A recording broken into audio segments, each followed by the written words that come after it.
some questions. Thank you. Thanks, Ryan.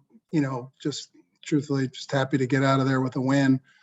Didn't play great tonight, and not a ton to celebrate, but we came out here with a win. Crawford Wade threw the ball fairly well. Grizz was really happy with Jacob Grzybinski's eighth inning. So pleased with that. I thought Reed Muscolo threw the ball well. So, on the mound, obviously those were the two bright spots. Reed and Crawford didn't throw the ball badly, of course, but came in there in a big situation with the bases loaded and hung a changeup for 2 runs. But, other than that, Craw threw the ball, pretty good the next inning. But, it was just one of those things where, we knew it was kind of going to be one of those midweek games, not a ton of energy in the ballpark. And, Eric, I thought there's some good pitches, but again, he's not where we need him to be yet, but we're going to keep working and hopefully get him there. Nick Kurtz, not encouraged about the prognosis there. He kind of, felt something when he dove for that ball, and then, felt it again when he took a kind of an awkward swing. So not sure on him, but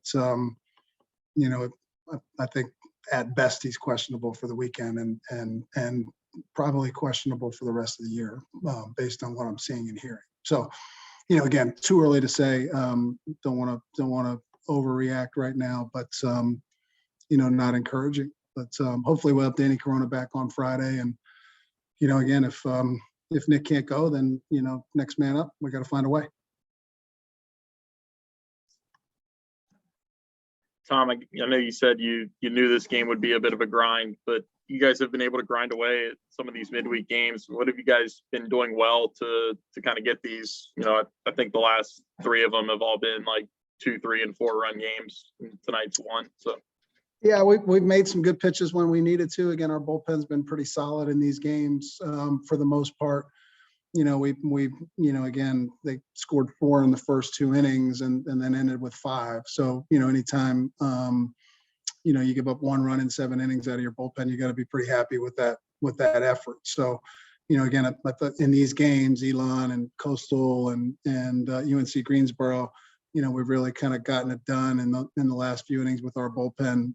Didn't want to go to Cam there if we could avoid it, but it's just one of those things where, they had 2, 3, 4 in the order with a man in scoring position, and I just didn't want to tie that game up if we could avoid it.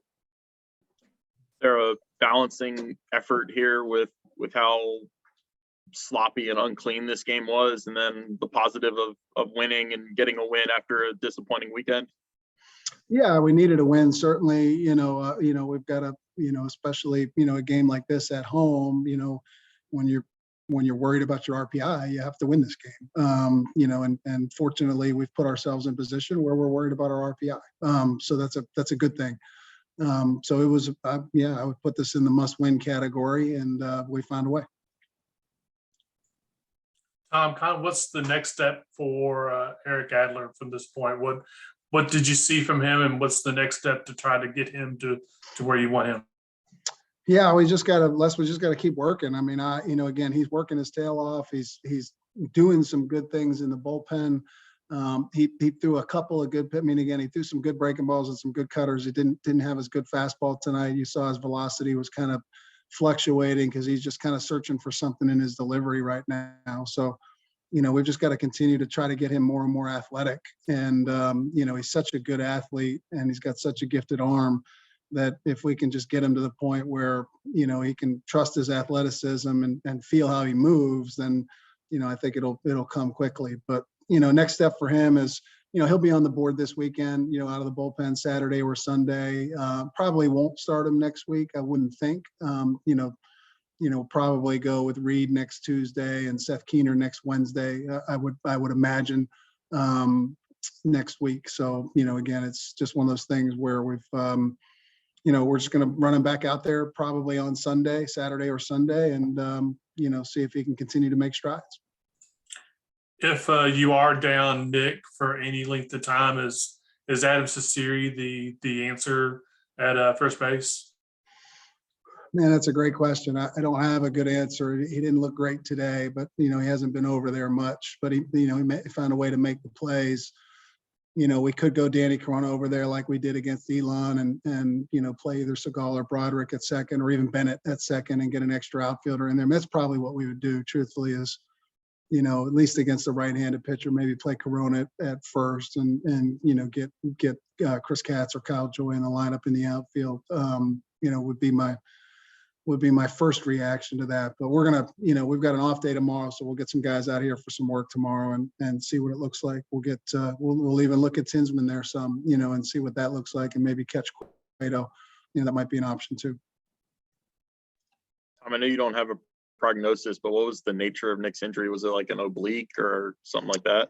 No, it's the same shoulder he hurt in the fall. At Georgetown, we played at Georgetown. He dove for a ball in the fall and landed on his shoulder and separated it, or pulled, came out of socket, and he rehabbed it all winter, and he didn't really start swinging a bat till well into January. We weren't, I don't even think we had him opening weekend. I'm pretty sure it was might have been opening weekend, but if it was he didn't play much prior to opening weekend, which again is a real testament to how he's played this year. So it was the same spot. Again, it was already, it is once that comes out the first time, you're really susceptible to that in the future. So, if it's as bad as we think it is, there's a chance we're going to have the doc get in there and just tighten that capsule up, and we'll lose him for the next 6 months.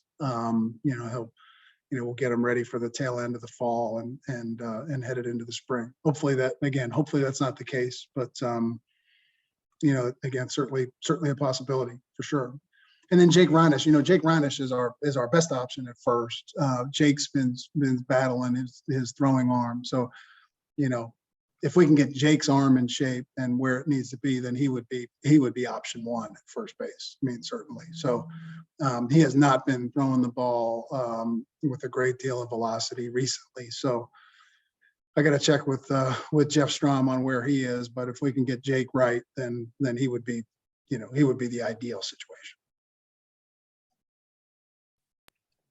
Anything else, guys?